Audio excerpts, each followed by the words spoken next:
LT grade means Urdu کی class number 26 میں آج ہم شبلی کے تنقیدی نظریات کو ڈسکس کریں گے۔ کلاس کو لائک کیجئے، شیئر کیجئے، حیدری اسٹڈی پوائنٹ کو ضرور سبسکرائب کیجئے۔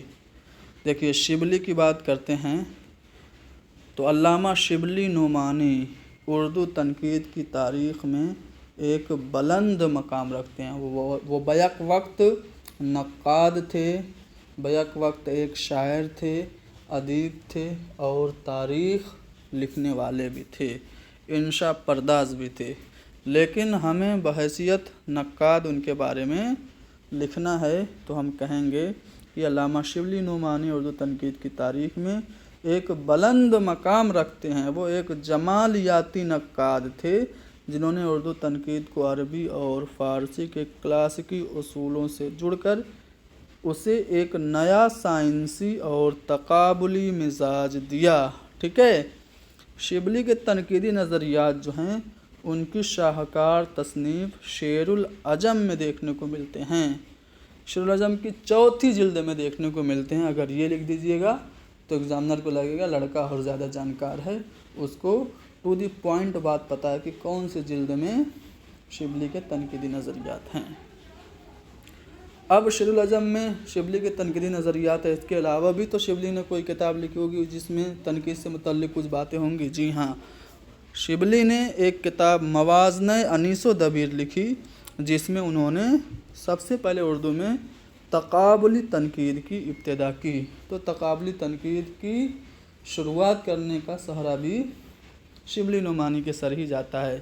انہوں نے موازنہ انیس و دبیر لکھی۔ ویسے تو موازنہ انیس و دبیر کی روشنی میں شبلی کے تنقیدی نظریات پیش کیجیے، اس طرح سے الگ سوال بن سکتا ہے تو اسے آپ لکھیے گا کہ موازنہ انیس و دبیر شبلی نے 1906-7 میں لکھی، اور انہوں نے پہلے حصے میں میر انیس کی شاعری پہ تبصرہ کیا اور دوسرے حصے میں میر انیس اور مرزا دبیر پہ انہوں نے تقابل کیا اور تقابلی مطالعہ کیا، اور میر انیس کو مرزا دبیر سے بہتر شاعر تسلیم کیا، اور میر انیس اور مرزا دبیر کے نمونہ کلام کو پیش کرتے ہوئے میر انیس کو بہتر شاعر گھوشت کرنے کی قرار دینے کی کوشش کی۔ حالانکہ میرا پرسنل یہ ماننا ہے اور بہت سے بعد میں محققین نے تحقیق کر کے یہ ثابت کر دیا کہ شبلی نے ان کے ساتھ دبیر کے ساتھ ناانصافی کی تھی۔ بعض محققین نے شبلی کو دبیر شکن بھی کہا۔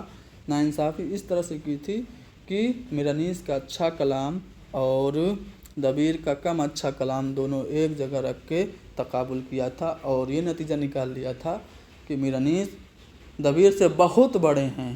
ٹھیک ہے، کچھ حد تک آپ بڑے مان سکتے ہیں میر انیس کو دبیر سے، لیکن میرا ماننا یہ ہے کہ دونوں ہم پلہ شاعر تھے اور دونوں ایک دوسرے کی بڑی رسپیکٹ بھی کرتے تھے۔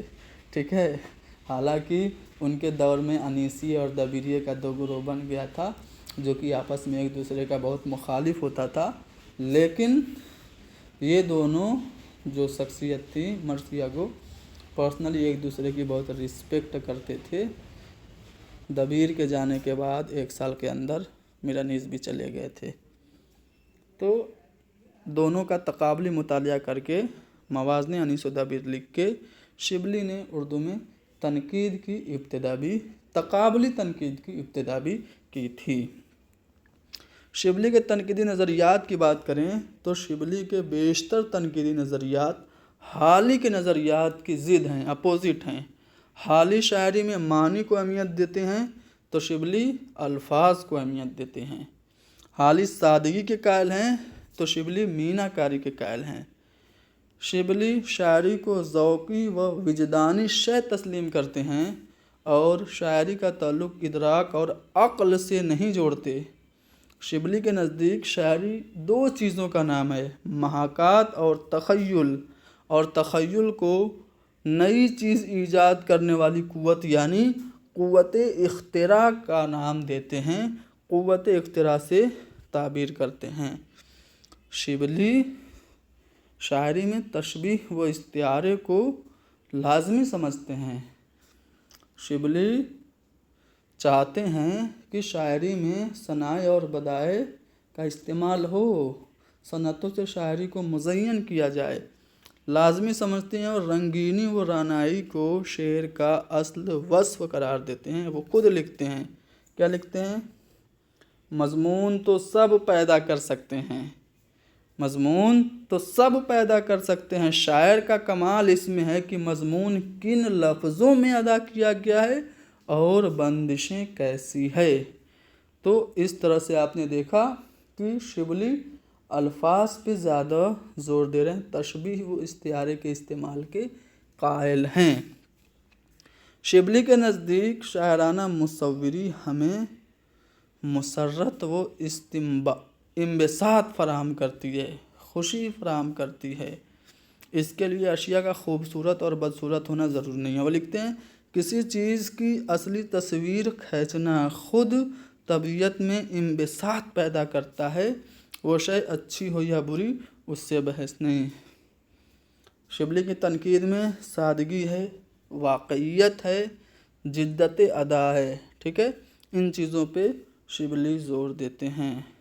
شبلی جدید تنقید سے قریب ہیں۔ دیکھیے آگے ایک اسٹیٹمنٹ آئے گا، یہاں پہ حاشیہ کا نشان میں نے بنایا ہے، وہ یہاں پہ اسٹیٹمنٹ ہونا چاہیے تھا۔ اسٹیٹمنٹ کلیم الدین احمد کا یہ ہے کہ شبلی نئی اور پرانی تنقید کے بیچ معلق نظر آتے ہیں، یعنی کہ لٹکے ہوئے نظر آتے ہیں۔ تو شبلی جدید تنقید سے قریب تر ہیں، وہ شاعری کو خداداد عطیہ مانتے ہیں۔ ان کے تنقیدی خیالات نے اردو میں ایک اہم دبستان کی رہنمائی کی ہے، جمالیاتی پورا دبستان جو ہے اس کی رہنمائی کی ہے اور تنقید کے ذخیرہ میں بیش بہا اضافہ کیا ہے۔ اب شبلی سے متعلق ایک دو قول کوٹ کر کے آپ ختم کر سکتے ہیں سوال کو۔ بقول مولوی عبدالحق، بابا اردو مولوی عبدالحق کہتے ہیں کہ شبلی نے اردو میں تنقید کا ایسا سربلند روشنی کا معیار قائم کیا ہے جس کی نظیر ابھی تک قائم نہ ہو سکی۔ عبادت بریلوی بھی لکھتے ہیں کہ شبلی کی تنقید میں بصیرت کا حسن اور حسن کی بصیرت کا امتزاج بڑی خوبی سے ملتا ہے۔ آخر میں خلاصہ کلام یہ لکھ دیجئے گا کہ شبلی بیک وقت محقق، سیرت نگار، تاریخ نگار، انشا پرداز اور تنقید نگار تھے۔ ان کی تنقید نے اردو تنقید کی روایت کو مستحکم کیا اور اردو تنقید کو نیا راستہ دکھایا۔ ختم۔